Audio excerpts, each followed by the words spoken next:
Hi everyone, welcome back. We're going to be continue on the lecture on decreasing problem behavior. So the main focus of this lecture is going to be on the different functions of behavior and of course on conducting a functional behavior assessment. These are all the steps that I talked about last week. If you had an opportunity, I would suggest, of course, reading the chapter before watching these videos. And if you haven't watched the video on the different functions of behavior um, in day-to-day life that was posted by a parent on Facebook, and she kind of creates some scenarios to show problem behavior in the natural environment. I posted that on Canvas. That would be a cool video to watch before watching the lecture today. So it's a nice video because we discuss all the different possible functions of behavior in the last video, so you can then watch this example and then continue on the lecture today. So let's start talking about identifying and defining problem behavior. So the first thing we need to do is we need to identify and define the behavior that is supposed to be changed or targeted for change. And in order for us to identify, to make sure that there's actually a problem that needs to be changed, and I gave you some examples in class, remember, when we were told there was a certain problem, and then we conducted interviews and observations, and then we realized that wasn't really a problem, or maybe there was a different problem that needed to be targeted. So sometimes people will come to you and say, well, we need to decrease this behavior. I was like, why? Is this annoying to you, or is this actually producing harm to the individual and harm to others? And sometimes, you know, there is no big problem there, but sometimes the problem is different. And I gave you some examples in class about research participants that we had for stereotypy, and then when we started to observe them, they were actually engaging in property destruction. So we thought, well, we should be targeting property destruction because that's actually a more damaging behavior for literally for the environment, and potentially could lead to some aggression, co-vary with aggression, and so forth. So some of the things that we do to identify and define the target behavior is to conduct interviews as well as conduct direct observations, right? So we want to be specific. We want to understand what the behavior looks like so we can operationally define it. And we also need to understand the functions of the behavior. So we need to define it well so we can conduct a functional behavior assessment, right? So we talked about operational definitions in the beginning of the semester. If you forgot about it, go back to chapter 2, things on chapter 2, and take a look at examples of operational definitions. And again, operational definitions are important because you need to make sure that you know exactly where you're taking data on. And if you have separate observers, then the observers will be in agreement. So they know they're all looking at the same behavior and taking the same data. And then once you have a pretty good operational definition, you need to initiate data collection. So data collection will be, again, systematic collection of data, so you can create a hypothesis about what may be maintaining, what are the causes of the problem behavior. Now, remember, we also spent a significant amount of time discussing data collection and different ways to collect data, different dimensions of behavior that you collect data upon. We talked about frequency. We talked about sampling data. We had a whole unit just on that. So again, it might be worth going back and just browsing through those initial chapters so you remember how to operationally define problem behavior, operationally define behavior, and the different ways to collect data. So the data collection will be the same whether you are collecting data to increase behavior, if your intervention is related to increasing behavior, or in this case here, to decrease behavior. Now, one of the things that we need to rule out the possibility that the behavior is occurring because of some sort of medical or physiological concern. So the question here is the individual engaging in problem behavior because it is environmentally maintained, so therefore a behavioral analysis is warranted, or is there an underlying medical condition? And you can think about some simple examples of someone who doesn't have the ability to communicate, engaging in some sort of self-injury. Maybe an individual is sort of touching his ear, or poking his eye, and maybe the person has some you know, uh, allergy on his eye, or maybe the ears are clogged or are hurting. Maybe there's an ear infection, and that's really what's causing the behavior. It would still be some sort of negative reinforcement, right? So I have, some sort of pain in my ear, and I touch it, and then it makes me feel a little better. Or my eye is itchy because of allergy, and I rub my eye, and then I feel a little better. But still, what's the solution to that problem? Was to get some allergy medication or some antibiotic. Those feelings will go away, so the behavior will go away. So in this case, there is a medical concern that needs to be addressed first. So if you suspect that the behavior, if there's a possibility that the behavior is occurring because of a medical issue, that needs to be ruled out first, right? So you have to make sure that the individual gets examined by a medical doctor. How about functional assessment? So once you have identified the target behavior, defined the target behavior, and then of course found a way to collect data, then you have to complete your assessment. So there is a sequence in which we usually engage in to conduct functional assessments. So the first one will be the informant assessment. And the informant assessment, again, it's called informant because it depends on someone else to inform or to give you information about the behavior. And usually the informant assessment is conducted through interviews, and they can be unstructured interviews or structured interviews, and I'll talk to you about this, and also rating scales. So rating scales, I'll show you an example of a rating scale in which you'll be rating how often the behavior occurs, where the behavior occurs, and so forth. And that usually gives you some information about the possible function of behavior. If the function is determined with an informant assessment, well, depending on what the behavior is, you might be able to start thinking about treatment, but oftentimes the informant assessment, it's usually not sufficient for you to gather all the information you need to develop treatment. Usually we interview the client or interview stakeholders, those who know the client really well, to get the information that we need, so we know where to observe, so we know the conditions upon which we need to collect a little bit more data. Informant assessment is usually, from my point of view, at least my experience, not sufficient for us to develop treatment. So usually, if that's not sufficient, then what do you do next? Well, you might want to then do descriptive assessment. And descriptive assessment may involve the use of a scatter plot or ABC observations. They can be either based on narrative or they can be structured. So here we're talking about direct observations now. So informant assessment doesn't involve direct observations, but the descriptive assessment does, right? So descriptive assessment, we're describing what's happening before and after behavior occurs. Some people will develop a treatment based on descriptive assessment. If you conduct the conditional probabilities and you have it's pretty clear what the function is and you want to try some treatment, then usually individuals may try something. Again, it's going to depend on the nature of the problem behavior.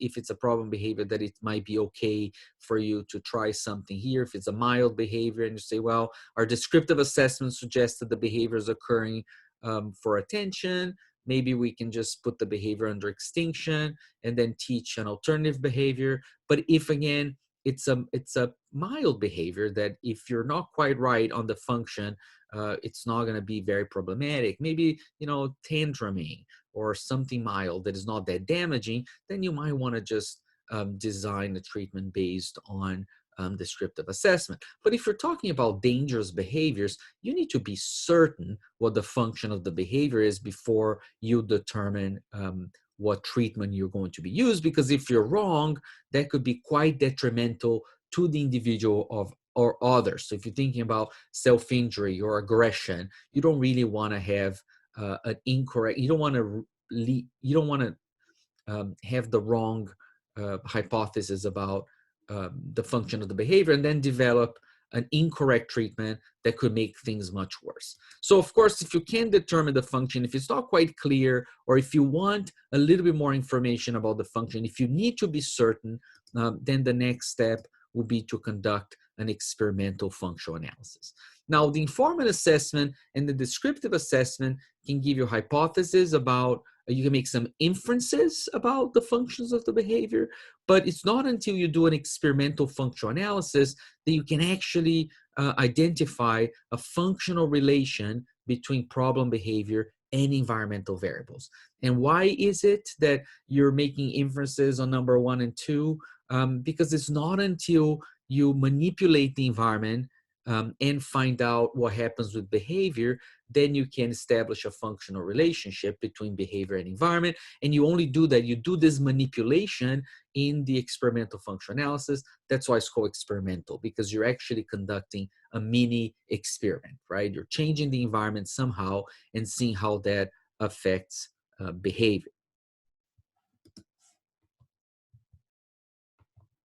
Okay. How about the informant assessment?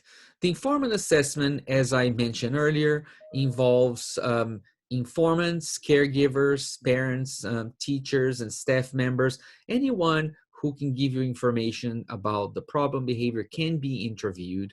And the informant will provide you information on things such as what the behavior looks like, so the form or the topography of the behavior, so you can have some idea of what you observe. And I usually interview either the client if you can, of course, but if not, interview, caregivers, parents, teachers, staff, to find out, okay, what is it that you're telling me the child is engaging in? Oh, the kid is very aggressive. I'm like, okay, what do you mean by very aggressive? Can you tell me exactly the kinds of things that the child engages in? And that gives me some idea of what to observe. So then when I go observe the client, I know exactly what I'm looking for. And then I can observe the behavior a little bit and then develop an operational definition. Once the operational definition is developed, then I can observe the behavior and I can have someone else observe the behavior independent of me, so we can calculate some inter-observer agreement on how often the behavior is occurring and so forth. So we want to know not only the form of the behavior, but also the setting, the time, the people that are present when the problem behavior occurs. If they tell me the problem behavior only occurs during recess, then it makes no sense for me to spend time observing the child in the classroom, for example. But if they say, well, the behavior seems to occur more often during math class, or during English class, or only with this teacher, or only during recess, then I know exactly when to observe the behavior. They might give us some ideas of common antecedents and consequences. So again, I can start looking for certain patterns here. I definitely need information about past treatments. What are things that worked and things that didn't work? And general information about the client.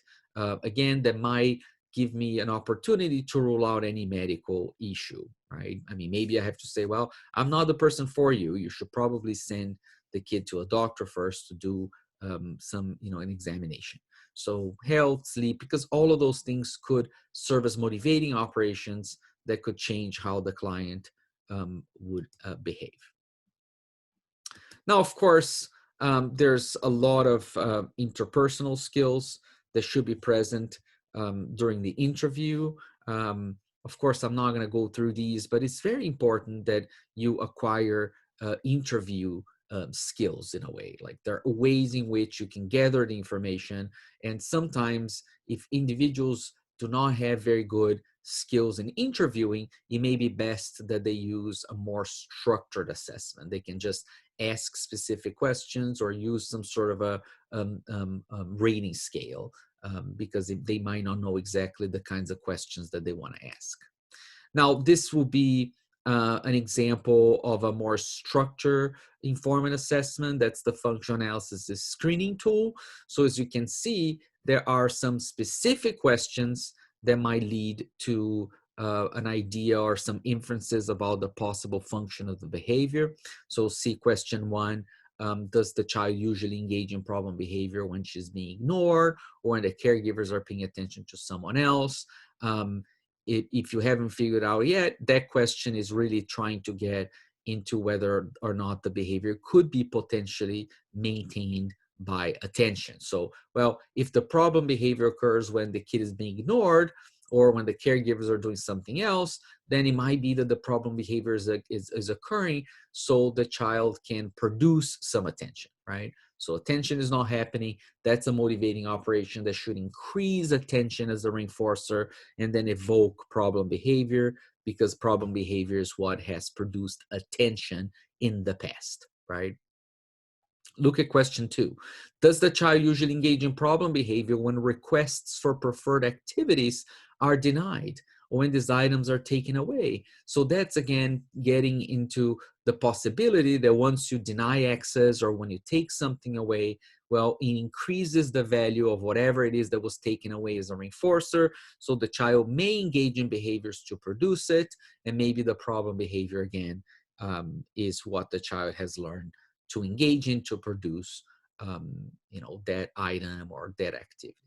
So you can take a look at these, right? So look, number 3, when a problem behavior occurs, do you try to calm down the person or try to engage in the preferred activity? So again, here, talking about possible consequences. So is it that after problem behavior occurs, the child gets attention? Number 4, is the child usually well behaved when she's getting lots of when she's getting lots of attention, when the preferred items or activities are freely available? So again, maybe possibly behavior occurs regardless of what's around, so could be potentially automatically reinforcing. Is the child resistant when asked to perform a task? Does the person usually engage in the problem behavior when asked to perform a task or to participate in group activities, and so forth? So notice that, again, you're trying to get some information here on possible functions of behavior, right? Maybe the person answer yes to those questions that would give you a clue that the behavior might be occurring because in the past it has produced attention. Well, that might alert you to look at conditions that increase the value of attention as a reinforcer to see if the child would engage in the problem behavior or the individual would engage in the problem behavior under those conditions. And maybe not in conditions in which the individual has to be completing a task or something like that. Or maybe they say, well, the individual only engages in problem behavior when asked to do something, when asked to perform a task. So maybe only as on question 5 or the questions related to task removal. So again, you start making inferences about, well, maybe this behavior is maintained by negative reinforcement in the form of escape or avoidance. Now, some of the advantages of the informant assessment, it makes sense that you would want to use it initially for all the reasons that I mentioned earlier. It might give you some idea on what to observe when you're going to go observe the behavior, because I'm going to go observe the behavior. I'm never going to make treatment decisions particularly based on just informant assessments. I don't do it, and I don't think any behavior analyst should do it. But it's easy. It takes minimal time. And like I mentioned, there are an array of structured interviews and rating scales like the one I just showed you. But there are some disadvantages, right? So you're relying on other people's memory. They might not be accurate. They might not be objective. They might be tired of seeing their problem behavior. So they see the problem behavior everywhere, even when it's not happening. And because of that, it may lead to hypotheses that are incorrect. So that's why I'm not going to design any treatment unless I directly observe the behavior, because I don't want to come up with incorrect hypotheses because folks gave me incorrect information, which will lead me to develop incorrect hypotheses about the causes of behavior. And then, of course, I'm going to design a treatment that is not going to work, right? So it is useful, as I mentioned, as a first step for generating hypotheses, but is rarely insufficient to arrive at a firm conclusion. Now, can I think of situations in which an informant assessment is sufficient? Well, sure. For example, when one of my dogs barks incessantly. So he barks all the time, and it's like, okay, do I need to do an experimental functional analysis to find out why he barks? No, because if you were to ask me or anyone around, he only barks when his ball is present. And after I kick the ball, and then if I stop kicking the ball, then he barks. And then, of course, as a consequence, people kick the ball. So he doesn't bark at any other times, not at least the same annoying way. So it's pretty clear that the barking occurs when he quote wants to play with the ball, right? So if the ball is taken away, if the ball is in front of him, he barks because in the past barking has produced people kicking the ball for him. So again, don't probably need to do a functional analysis on this one. Now, descriptive assessment is when you're recording the behavior as the behavior occurs in the natural environment. So now you're directly observing the behavior. Now, there are different ways to do that. One of them is referred to as the scatter plot. And the scatter plot summarizes information on the time of the day when the behavior is most likely to occur. A lot of folks use the scatter plot, again, as an initial assessment to find out the best times to go observe the behavior directly. So, of course, you need to observe the behavior directly in order to collect data on the scatter plot, and you see why. Here's one. So the scatter plot, as you can see on the left side, you have on the vertical column here, you have the times of the day, and the horizontal line on top, you have the top row, you have dates. So as you can see, there is some direct observation, of course, but you're looking to see when is the behavior occurring, to see if there's a specific pattern or if the behavior is occurring certain times of the day, so you can go and investigate. So notice that in this case, every little blackened area or cell suggests that the behavior occurred during that time, or the problem behavior occurred during that time. So you can see there's a clear pattern. The behavior seems to occur a lot in the morning between 9:30 and 10:30. The majority of days you saw problem behavior. So if I wanted to go and send some of my staff or my students to observe the behavior in the natural environment, if I send people, after lunch, they will come back and say, "Oh, Dr. Miguel, like, I don't know what you're talking about. We didn't see any problem behavior." But if I were to send folks between 9 and 9:30 or 9 and 11, then the likelihood is that the problem behavior would occur, and then we'll be able to see it, we'll be able to record it, we'll be able to take data on antecedents and consequences and then generate a hypothesis. The more we can see the behavior and record data on antecedents and consequences, the better we'll be. Our hypothesis will be stronger. We can design a treatment that is going to work. Sometimes scatter plots are also good if you have behavior that is high intensity but low frequency. So the behavior doesn't occur very often. So it's really difficult to try to pinpoint the reason why the behavior is occurring. I don't know when the behavior happens. The behavior only happens once a week or a couple times a week. So what do we do? Well, scatterplot may be a good way for you to identify specific patterns that might give you a clue of why the behavior is happening. So here's an example. I worked with a client that had pretty intense problem behavior, usually aggression to others. He was an older client in his teens, very big, very tall. So we really wanted to make sure that that behavior was under control. But the behavior was high intensity, but very low frequency. It didn't happen very often.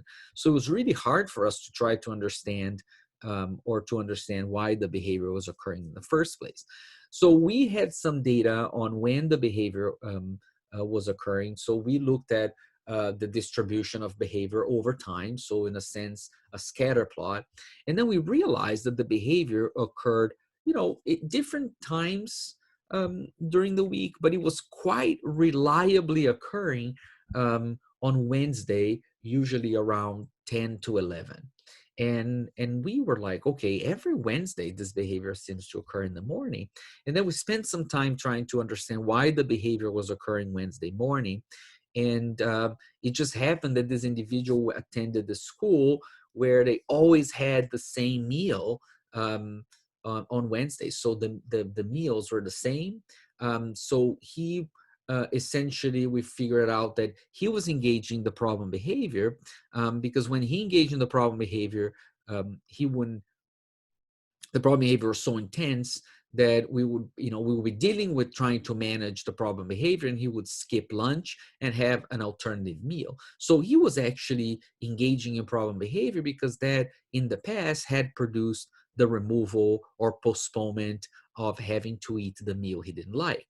So the treatment in this case was very simple. We changed the menu of the cafeteria. So on Wednesday we had a different food, and then we show that to him, and then eventually problem behavior decreased significantly because he didn't have to engage in problem behavior to escape having to eat the meal. Now, again, this was a high functional individual or low functioning individual with developmental disabilities, so he couldn't communicate and just tell us that he didn't want to go to the cafeteria. The way that he figured out how to communicate was by engaging problem behavior. So he was communicating, he just wasn't doing it in a way that we would consider to be appropriate. Descriptive assessment may also involve what we refer to as ABC observations. So we're taking data on both antecedents and consequences for each occurrence of the behavior. So every time the behavior occurs, you're taking data on what was happening when the behavior occurred. So that will be the antecedent, and what happens immediately after behavior occurred, and that would be the consequence.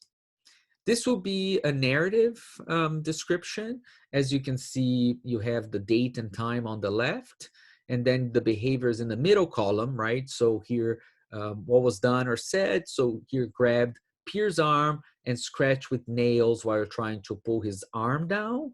Now, again, this person has pretty good way of describing the behavior. If the person hasn't really been trained on describing the behavior, they can just write something like, oh, the child got mad. That, as you can see, it's not going to help us very much. So unless there's a pretty good description, we will not be able to know what happened with the behavior. So the person taking this data needs to be trained on observing both the behavior, antecedents, and consequences. Notice that the consequence was that the peer cried, dropped the scissors, and then Curtis picked the scissors up. That's pretty descriptive here because it showed, the child, the peer cried. That could have been a possible consequence, maintaining behavior, but also Curtis got the scissors. So there's another one. So when I scratch my friend, if I'm Curtis, I scratch my friend, and then I get a reaction from my friend, and I get scissors. Now, is this sufficient for me to come up with a hypothesis? Of course not. This is one instance of the behavior. I need to see a pattern here. What was happening before? Why did Curtis do what he did? Well, the peer was cutting with Spider-Man scissors. Curtis reached for the scissors. Pierre moved away and held the scissors above his head. And now, of course, Curtis goes and grabs the Pierre's arm, scratches the arms, right? So again, he starts to give me an idea. I wonder if Curtis has learned that this is an effective way to get what he wants. Not sufficient data. Notice that there's another problem behavior there. The Curtis threw the scissors across the room. The teacher reprimanded Curtis.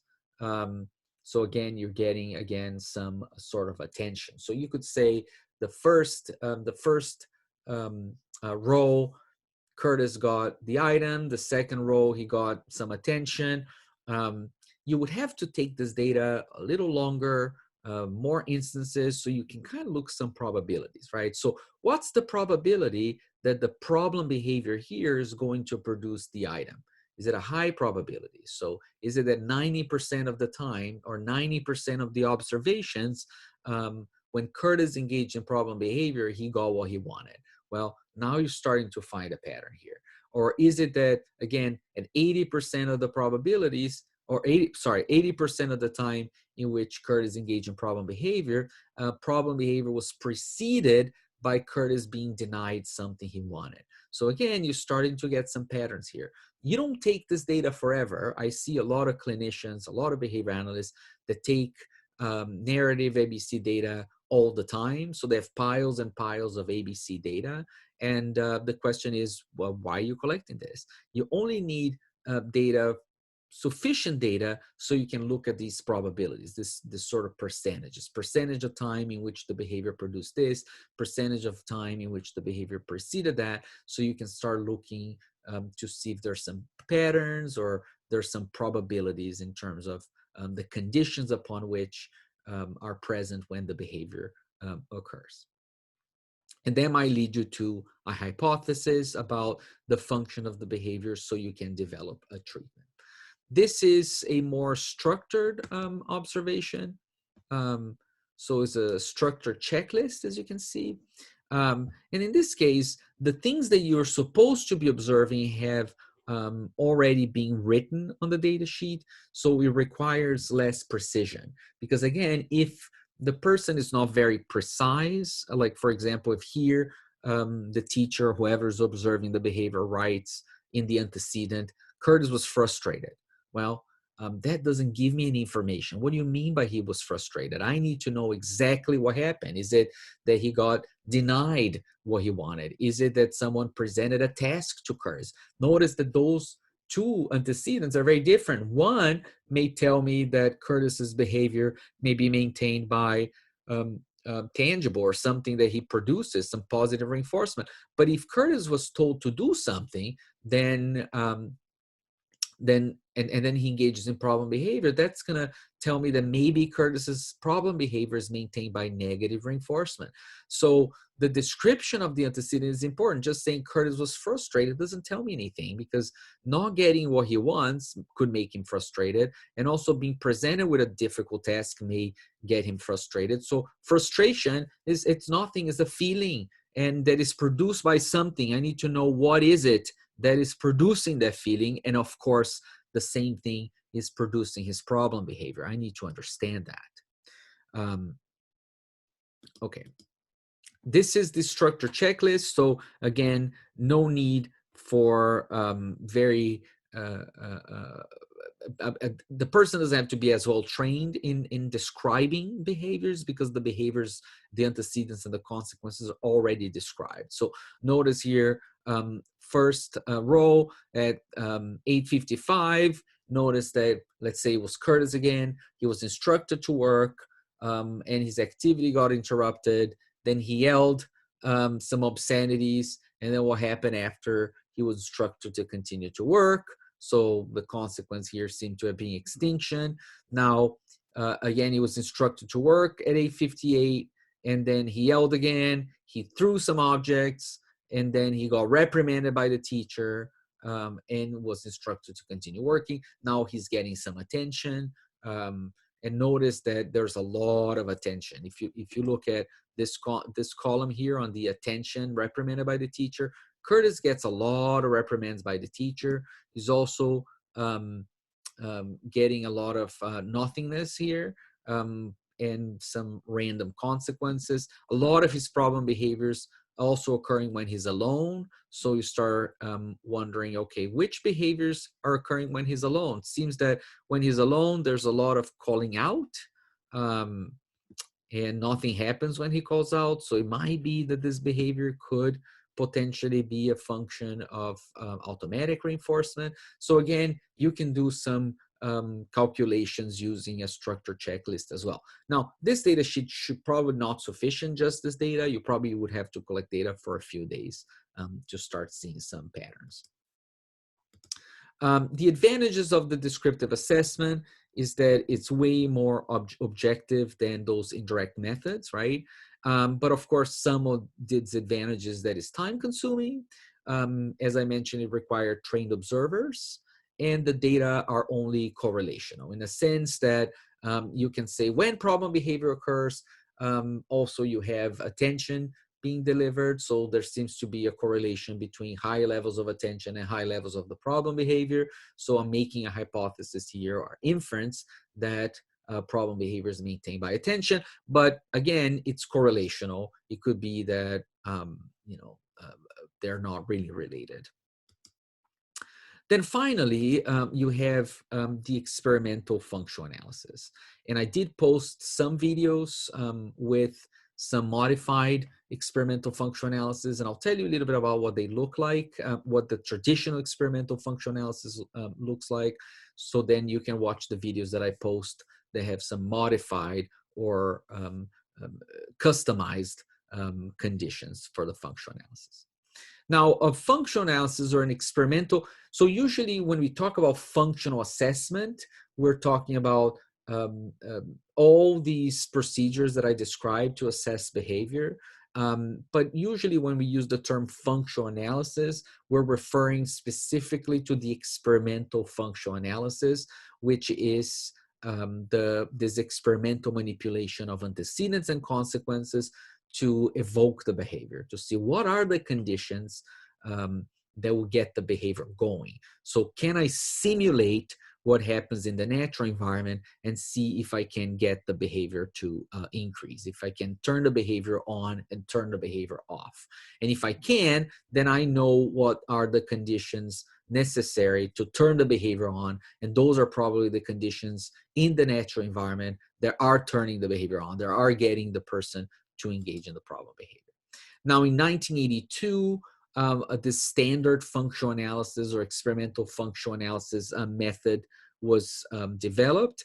And here, the therapist would generate the hypothesis. So, well, I think this behavior could be maintained by attention or escape, right? Negative, positive reinforcement in the form of attention or negative reinforcement in the form of escape. So I'm going to arrange the environment in a way that would simulate what happens in the natural environment. So I'm going to have an analog environment, a clinical environment, and I'm going to simulate what happens in the natural environment. And I'm going to have a test, which is a condition in which I'm going to arrange the clinic in a way to get the behavior to occur. I'm going to try to see if I can turn the behavior on, and then I'm going to turn the behavior off with the control condition. And I'm going to alternate them to see if I can, again, get the behavior going and then stop the behavior in those 10-minute sessions, right? And of course, if I see that behavior occurs under certain conditions, but not others, then I can say, okay, those are the conditions that should be maintained in the behavior in the natural environment. Now, some of the advantages of this experimental functional analysis, and I'll give you some examples, some of the advantages of this experimental functional analysis is that, again, is a causal information because you're manipulating variables and causing changes in behavior. So it's not correlational. You can be confident that the behavior is maintained by those variables that you manipulated. And it's a methodology that has been widely studied and validated with different populations, with different reinforcement functions, with different kinds of problem behavior. It is the assessment that produces the highest probability of effective treatment. Because it is very effective and you can design a treatment that will work, then you don't have to use aversive treatments, right? So it directs clinicians to non-aversive procedures, because if you know the function of the behavior, you're going to design a treatment that is going to work, and therefore you're not going to need to rely on punishment, for example. And uses knowledge of common functions for prediction and prevention of problem behavior. Some of its advantages, is that it's time consuming, it requires resources, requires expertise. Not anyone can do it. You need to be a certified behavior analyst to conduct a functional analysis. And it might be difficult to conduct if the behavior doesn't occur very often, because you cannot reproduce the behavior in your clinic or analog setting. So let me tell you about what those conditions that alternate in the functional analysis looks like. Now, the conditions or the test conditions that you're trying to get the behavior to occur, again, they're trying to simulate the possible functions of behavior. So one of the conditions is the attention condition. So in a 10-minute session, you may put the individual in a room, and oftentimes you know what the behavior is going to be. So I can give you an example of studies that we've done in which we're looking at repetitive behavior that was interfering with the individual's life in terms of functioning, in terms of attending school, in terms of learning things. So very high frequency of repetitive vocal behavior. Individuals are engaging in the same sort of same words or same sounds over and over again, and that would get them away from their tasks. Now, to find out why the behavior was occurring, we would put the individual in a room for 10 minutes, and the individual is playing with some moderately preferred toys. So we're talking about 5-year-old kid here, playing with moderately preferred toys. The therapist is reading a book or looking away, so not giving any attention. So we are increasing attention as a reinforcer. Kid is not getting any attention. And if the client engages in problem behavior, what do you think happens? Well, what would happen in the natural environment, right? So the therapist will look at the kid and say, hey, stop doing this, right? Which will be a form of attention. So we'll be taking data for 10 minutes. Every time the problem behavior occurs, we'll mark it down as a behavior is occurring. And every time the behavior occurs, the therapist would provide attention. Then after those 10 minutes, we'll give the kid a little break and bring the kid back to the room. And now we arrange a condition because we think that maybe the kid is engaging in repetitive behavior because people give the kid something so the kid stops being annoying. Now, again, the kid now has brief access to some toys. We take the toys away, put the kid into the 10-minute session, and if the child, in this case, engages in repetitive or in problem behavior, we give the relevant item. So again, we're trying to test to see, would behavior increase in this condition? So is it that the child engages in problem behavior because in the past problem behavior has produced what he or she wants? Then we do that for 10 minutes. We remove the child from the session, give the child a break. Now bring the child back.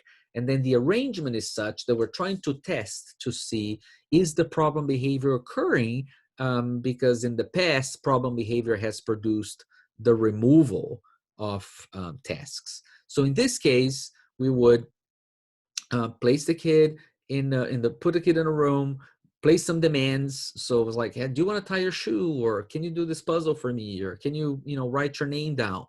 And which is a demand, right? Supposedly it's likely aversive. So you can get the kid to do something she likes. It has to be something the kid doesn't like. And if the problem behavior occurs, well, then we'll remove the task for a brief period of time. And then we'll represent the task. If problem behavior occurs, you remove the task. So what you're trying to do here is you're trying to test to see if problem behavior occurs for negative reinforcement. And then you have an alone or no interaction condition, and that's a condition in which there's nothing in the environment, devoid of any stimulation, no one is around. If you can, put the client in a condition where no one is around. If not, you can have a no consequence condition. Someone can be there but provide no consequence. And this is to see if behavior would occur regardless of any consequences. And if so, you can assume that, well, maybe the behavior is occurring because of automatic reinforcement. Maybe behavior produces this sort of self-stimulation, and that's why the behavior occurs. No one needs to be present. It's not because of attention. It's not because of escape.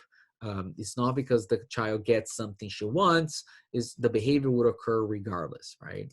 And then we have to have what we refer to as a control condition. We need to be able to turn the behavior off. So the control condition is a condition where all consequences that were provided in the other conditions are present, right? And so attention is delivered non-contingently. And that is to show that it is the delivery of the attention that produces um, um, repetitive behavior, right? Because otherwise someone could just say, well, how do you know that, for example, if behavior occurred very frequently in the tangible condition, how do you know that the child engaged in the behavior because the behavior produces the tangible? That is just not that when the kid sees those toys, that makes the kid engages in repetitive behavior. Well, I can say that it was the delivery of the toy and not the presence of the toy because of the control condition. Because in the control condition, the toy was present and the child didn't engage in the problem behavior. The child only engaged in the problem behavior when the problem behavior produces the toy. So I can say the problem behavior is maintained by the toy as a consequence. It's not the presence of the toy, it's the delivery of the toy, right? Well, in the control condition, the child is getting attention. It's just not getting attention immediately after problem behavior. So you can say it's not the attention that makes the behavior occur, it's that the behavior produces attention, because the behavior is only occurring in the condition in which attention is being produced by the problem behavior. When attention is available, problem behavior doesn't occur. But when attention is delivered immediately after problem behavior, then that's when problem behavior occurs. So your control condition is a condition to essentially abolish the reinforcing value of all the possible maintaining consequences.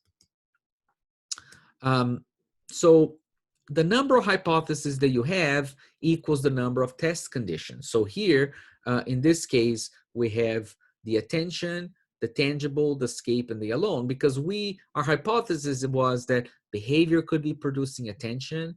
Maybe behavior produces something the child wants, which is the tangible, or maybe behavior produces escape, or maybe behavior occurs when the child is alone, is automatically reinforced. So we have 4 test conditions which alternate always with your control condition.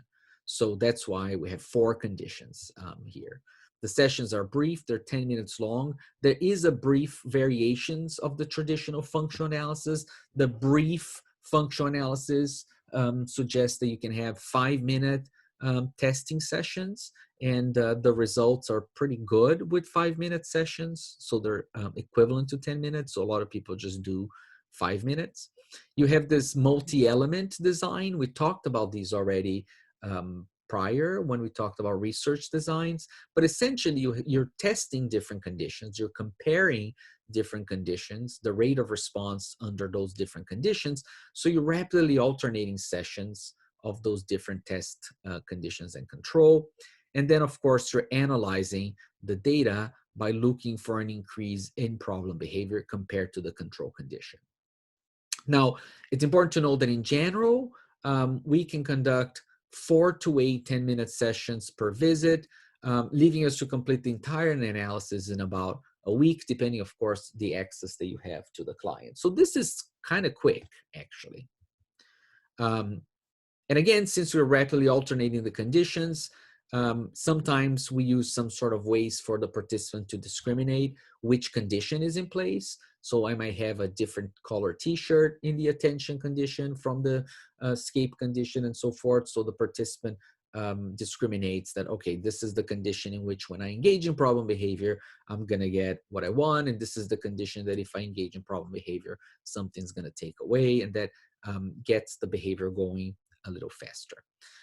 This is an example. I'm going to give an example of one graph, and then in the next video, I'll show you some additional ones. So here's an example. I don't know if you guys, I think you guys can see my cursor. So here's an example of a functional analysis. So notice that the first session that was conducted was an alone condition.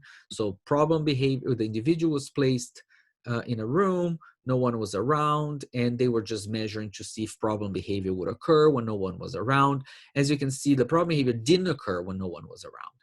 Then the next session, randomly selected here, was a session in which attention was delivered for the problem behavior.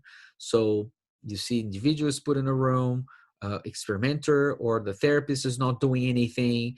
If the individual engages in the problem behavior, the experimenter produces attention. And again, you see the behavior now occur twice per minute.